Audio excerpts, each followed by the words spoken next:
My girlfriend asked me to compete with her ex. My response shocked the entire restaurant. Without complaining, I was the guy who listened to her vent about her toxic work colleagues for hours. But somewhere around the 3-year mark, the peace I had since stopped looking like a sanctuary and started looking like a cage. The ghost in our relationship had a name, Dylan. Dylan was her ex from college. From what I had gathered over the years, Dylan was a disaster. He was spontaneous, which is code for unreliable. He was passionate, which is code for emotionally unstable. He had cheated on her twice, borrowed money and never paid it back, and ended up abandoning her by text to go backpacking through Europe. For years she spoke of him with contempt. But in the last 2 months the tone had changed. Dylan's back in town, she mentioned casually one night while browsing Instagram. He started his own branding agency. Looks like he's finally growing up. I didn't think much of it at the time, but the comparison started a week later. Dylan just bought a loft downtown. She said this while we were watching a movie. It's an exposed brick industrial space with floor-to-ceiling windows. It has so much character, unlike this place. I looked around my apartment. It was a clean, modern 2-bedroom apartment in a good neighborhood. It was impeccable. What's wrong with this place? I asked. She sighed. That heavy theatrical sigh that she had perfected recently. Nothing. Just safe. You know, it's exactly what everyone expects. It's beige. That was the word of the month. Safe. Beige. Predictable. The red flag started waving violently last Tuesday. We were sitting on the couch when her phone vibrated. She snatched it from the cushion with the reflexes of a fighter pilot. She leaned the screen away from me, typed a quick response, and turned the phone face down on her thigh. Who was that? I asked, keeping my voice neutral. Just work, she said. She didn't look at me. Sarah is going through a crisis with the vendor. Sarah, her assistant, had quit 3 weeks ago. I didn't confront her. I didn't yell. I just felt a cold, hard knot form in my stomach. It was the realization that I was no longer a partner. I was an extra. I was the insurance policy that she was holding while she looked for a better rate. I decided to test the water one last time. I made reservations at La Velle, a French bistro she had been dying to try for months. It was expensive, the kind of place where you go to celebrate an engagement or a big promotion. I wanted to see if the effort still mattered to her, or if she was in an irreversible state. Friday night arrived. I wore the suit that she used to say made me look like James Bond. She wore a stunning black dress, but her energy was frantic. In the Uber, she checked her phone 4 times. She didn't ask about my day. She didn't comment on the restaurant. We sat down. The atmosphere was romantic. Low lights, candles, cozy jazz. Perfect for a couple in love. Perfect also for a breakup. She ordered the most expensive wine on the list without consulting me. She drank the first glass quickly. Her eyes moved restlessly around the room as if looking for an exit or an audience. When the appetizers arrived, the silence between us was so thick it felt physical. I decided to break it. You seem distracted, Ness, I said, cutting my tartare. Is everything okay? She put down her fork. She took a deep breath. And for a second, I thought she was going to apologize for having pushed me away. I thought she might say she was stressed or anxious. Instead, she looked me straight in the eye, her expression disturbingly calm. I need to be honest with you, she said. I've been talking to Dylan. I stopped eating. I carefully placed my knife and fork on the edge of the plate. I didn't speak. I just waited. The lack of reaction seemed to disturb her. She wanted a fight. She wanted me to raise my voice so she could call me controlling. When I didn't, she had to keep talking to fill the void. He reached out a few weeks ago, she continued, her voice taking on a strange, arrogant confidence. He apologized for everything in the past. He's changed, Mark. He's doing really well. He has this energy around him now. It's magnetic. He wants us to try again. He says he never stopped thinking about me. She paused, taking a sip of wine. She was watching me closely, looking for jealousy. Okay, I said. My voice was flat. Why are you telling me this here? She leaned forward, elbows on the table. This was the moment, the pitch. Because I'm confused, she said. She didn't look confused. She looked empowered. I care about you, Mark. I really do. You're great. You're reliable. You're safe. But Dylan, he's a risk. He's excitement. He makes me feel alive in a way that you just can't. She sat back, crossing her arms, creating a physical barrier between us. So here's the situation, she said as casually as if she had to choose between the salmon and the steak. He wants me back. I have to make a choice. But I feel like I owe you the opportunity to defend yourself. So give me a reason. I blinked. Excuse me. Give me a reason to stay with you instead of him, she repeated slowly, pronouncing each word as if I were a child. Tell me why I should choose you. Convince me. Because right now, safe isn't winning. The audacity of it left me breathless for a second. She was conducting an auction for her affection in the middle of a crowded restaurant. She honestly believed she was a high-value prize that I would start listing my qualifications, begging her to see my worth, competing with a ghost from her past who had treated her like trash. She expected me to beg. She expected me to say, "But I love you. I pay for everything. I'm loyal." Something inside snapped. It wasn't a loud snap. It was a final silent click like a door locking. I looked at her. I really looked at her. I saw the arrogance in her eyes. I saw the lack of empathy. I saw a woman who viewed relationships as transactions and people as stepping stones. I picked up my napkin and wiped my mouth. "Want a reason?" I asked softly. She smiled from the corner, thinking she had won. "Yes, give me a reason." I signaled to the waiter. He came to us immediately. "The check, please," I said. Vanessa frowned. "Mark, we haven't even ordered the main course yet." "Don't be dramatic." The waiter dropped the black folder on the table. I opened it. The bill was $140. The wine she ordered cost $80. I took out my wallet. I pulled out 3 $20 bills and one $10. $70, exactly half. I placed the money on the table right on top of the receipt. I stood up. "Mark." Her voice rose, a mixture of confusion and irritation. "What are you doing?" I looked down at her. She seemed small suddenly. "You asked me to give you a reason to stay with me," I said. My voice loud enough for the nearby tables to hear, but calm enough to show zero emotion. And I realized something. "What?" she snapped. "Can you give me a reason to stay with you?" Her mouth opened but no sound came out. She was stunned. The question hadn't even occurred to her. "I offer loyalty, stability, and respect," I said, buttoning my jacket. "You offer confusion, comparison, and an ex-boyfriend you're texting under the table. I'm not competing for a job I already have, Vanessa. And I'm certainly not competing for a position that's already crowded. You can't just leave." She hissed, her face turning red as she realized people were staring. "You can't leave me here with the bill." "I paid my half," I said. "You wanted independence and excitement. Paying your own $80 bottle of wine is pretty exciting. Call Dylan. Maybe he'll pay the bill." I turned and walked toward the exit. "Mark," she shouted. "If you walk through that door, it's over. You hear me? Over." I didn't look back. I pushed through the heavy glass doors and stepped out into the cool night air. I checked my pulse. It was slow and steady. I took my phone out of my pocket, opened her contact and hesitated. Blocking her now would be too easy. It would look like I was hurt. I didn't want to look hurt. I wanted to look indifferent. I put the phone back in my pocket and called a taxi. I was done, but I had a feeling she was just getting started. The silence lasted exactly 20 minutes. That's how long it took for her to realize I wasn't waiting outside the restaurant and that I wasn't coming back to pay the rest of the bill. I was back in my apartment, calmly folding her clothes into a cardboard box I had grabbed from the recycling bin when my phone started vibrating against the coffee table. It wasn't a call. It was a flood of messages. "Vanessa, 8:43 p.m. Are you serious?" "Vanessa, 8:44 p.m. You're actually psychotic. Everyone is staring at me." "Vanessa, 8:46 p.m. Come back here and pay for this." My card got declined. "You know I don't get paid until Friday. This is financial abuse." I stared at the screen. Financial abuse. That was rich coming from someone who had just tried to leverage her ex-boyfriend to negotiate a better relationship contract with me. I didn't respond. I didn't block her either. In situations like this, documentation is everything. I took a screenshot of the texts, specifically the one where she admitted her card got declined and proved that she had ordered an $80 bottle of wine with no intention or ability to pay for it herself. I finished packing her things. It didn't take long. For 3 years she had been slowly settling into my life. But looking at the box, she hadn't actually brought much value into it. Just clutter, high-end skincare products I paid for, clothes she bought to impress other people, and a few framed photos of us where she looked great and I was out of focus. I placed the box outside my front door, snapped a picture of it and sent it to her. Me, 9:15 p.m. Image attachment. "Your things are outside. Do not ring the bell." Her response was immediate and vitriolic. "Vanessa, 9:16 p.m. I hate you. You're insecure, jealous, and boring. Dylan is picking me up. He treats me like a queen. Enjoy your sad, lonely life." I put the phone on Do Not Disturb, poured myself a whiskey and slept better than I had in months. The smear campaign started the next morning.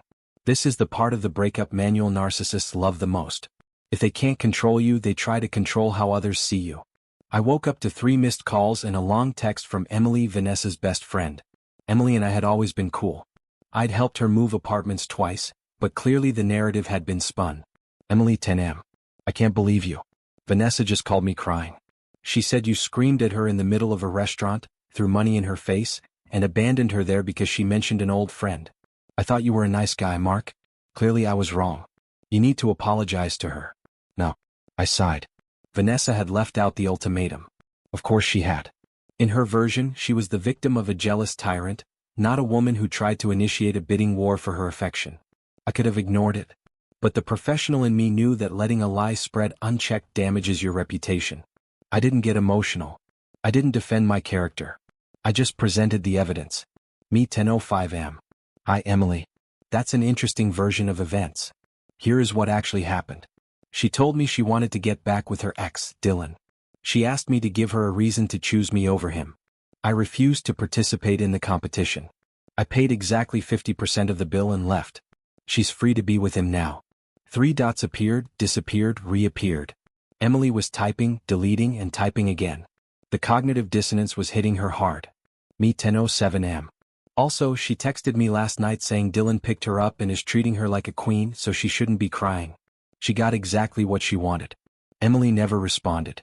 I found out later that she had screenshot my message and sent it to their group chat, asking Vanessa if it was true. Vanessa reportedly had a breakdown claiming I was distorting her words, but the seed of doubt was planted. Her friends knew I wasn't a liar. In the next 3 days I became a ghost. I went to work. I hit the gym. I ate well. Vanessa, on the other hand, went on an intense PR campaign. Since I still hadn't blocked her on Instagram, I wanted to see the timeline for safety reasons. I saw the show she was putting on. It was pathetic. Post 1 Sunday morning, a photo of 2 coffees and a bagel tagged at a trendy cafe. The caption, finally with someone who matches my energy, #upgrade, #new chapter. A masculine hand with a distinctive tattoo was visible holding the other cup. Dylan. Post 2 Monday night, a blurry video recorded inside a nightclub. She was dancing, holding a bottle of vodka with a birthday candle in it. Caption, living my best life. No more holding back. She was trying to provoke a reaction. She wanted me to see her stories so she could see my name on the viewer list. She wanted to know if I was watching. I didn't want to give her that satisfaction.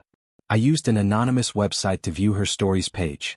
To her, I had disappeared from the face of the earth.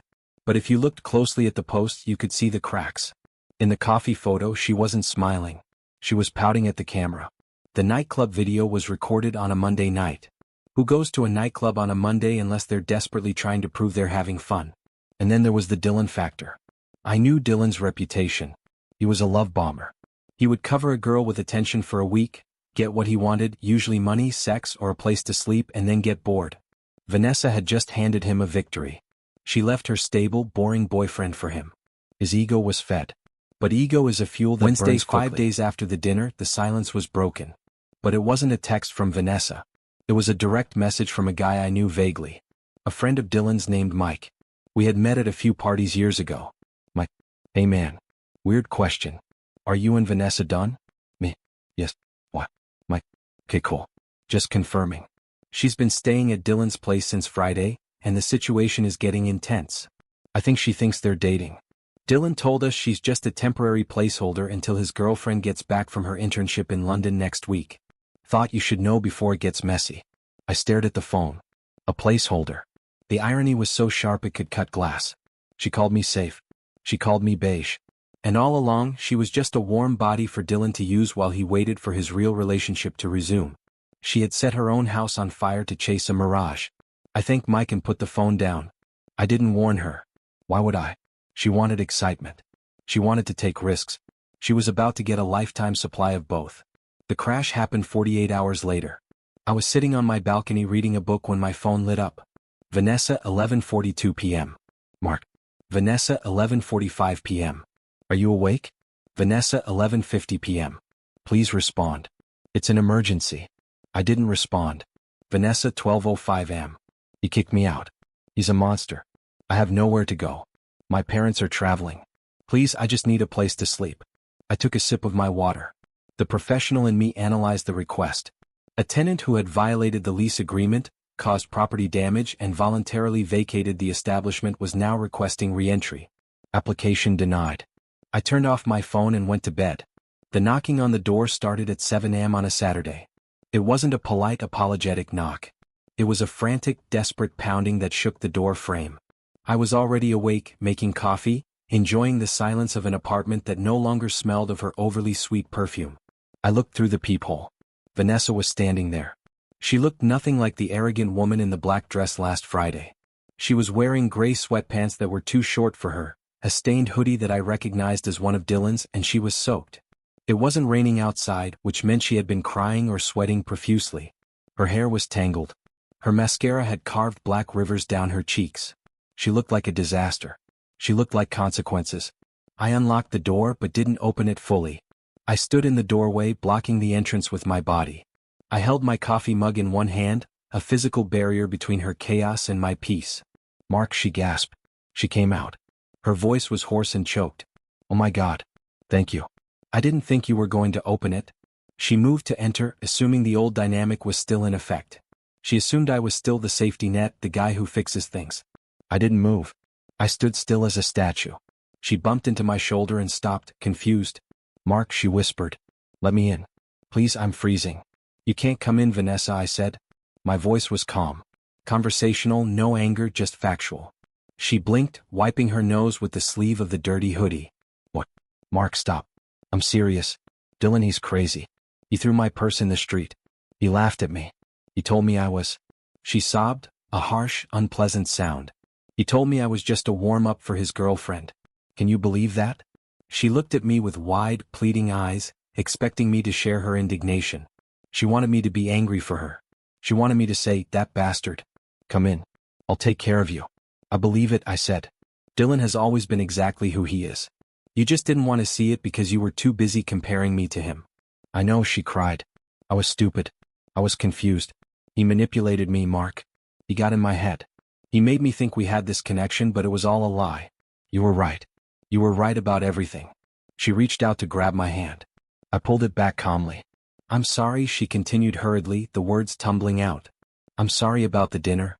I was drunk. I was stressed. I didn't mean any of it. I love you. You're the only one who really treated me like a human being. Please just let me in, take a shower, and we can talk. We can work this out. I promise I'll never talk to him again.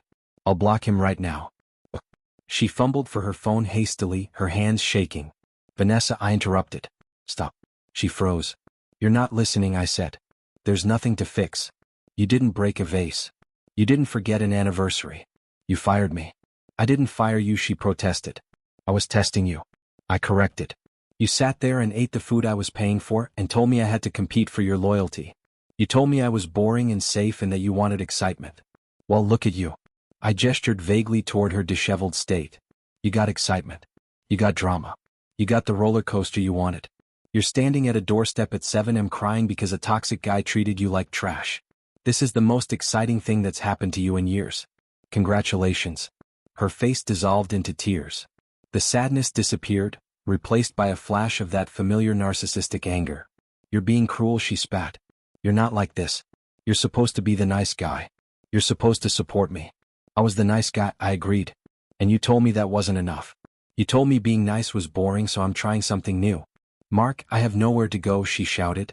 "My parents are in Florida. All my friends are sick of hearing about this. I have no money. Do you want me to sleep on the street?" "That sounds like a logistical problem," I said. "And since I'm no longer your partner, it's not my problem to solve." "After 3 years," she whispered, playing her last card, the guilt card. "3 years meant nothing to you." "They meant everything to me," I said. And for the first time, I let a little of the pain show. Just enough so she knew it was real. I was building a life for us. I was saving money to buy a ring. I was planning a future. But you weren't building with me, Vanessa. You were just waiting in the lobby until something better came along. You didn't leave because of 3 years. You left because you thought you found a better version. You came back because the upgrade failed. I took a sip of my coffee. I'm not the plan B. I'm not the safety school you settle for when you can't get into Harvard. I'm the prize and you lost me.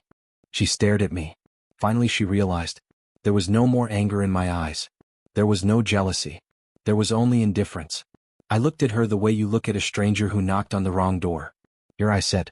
I reached into my pocket and pulled out a $20 bill. This is for a taxi to Emily's place. I'm sure she'll take you in if you tell her the truth this time. I held out the money. She looked at it with disgust, snatched it from my hand. I hate you, she hissed. You think you're so perfect? You're going to die alone. Maybe, I said. But I'll die in a quiet house that I paid for without anyone checking their phone under the dinner table. I stepped back. Goodbye, Vanessa. I closed the door. I locked the bolt. Click. I leaned my forehead against the cold wood for a second, listening. I heard her sob once, loudly. Then I heard the elevator chime. Then silence. Epilogue. The update. 6 months later.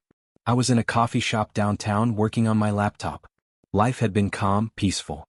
My savings account was growing. My skin had improved. I had started dating a woman named Claire, an architect who found my boring financial planning incredibly attractive and who never, ever compared me to an ex. I saw Vanessa. She was walking past the window. She looked better than she did at my door. Clean clothes, finished hair, but she looked tired. She was walking with a guy who was yelling into his phone, completely ignoring her. She was trailing behind him, carrying 2 heavy shopping bags, looking at the back of his head with a mixture of irritation and resignation. It wasn't Dylan.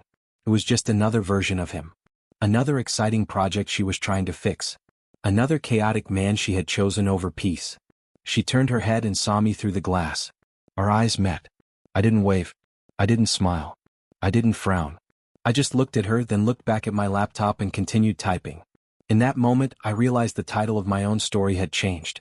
It was no longer about her betrayal. It wasn't about the dinner. It was about the reason I gave myself to leave. She wanted a reason to stay. I never gave her one. But she gave me the greatest gift possible. She showed me exactly who she was before I signed the contract for life. I took a sip of my coffee. It was black, simple, and exactly the way I like it. Thank you for watching. Don't forget to subscribe to the channel and click the like button. What do you think about this? Did you like this story? Share in the comments.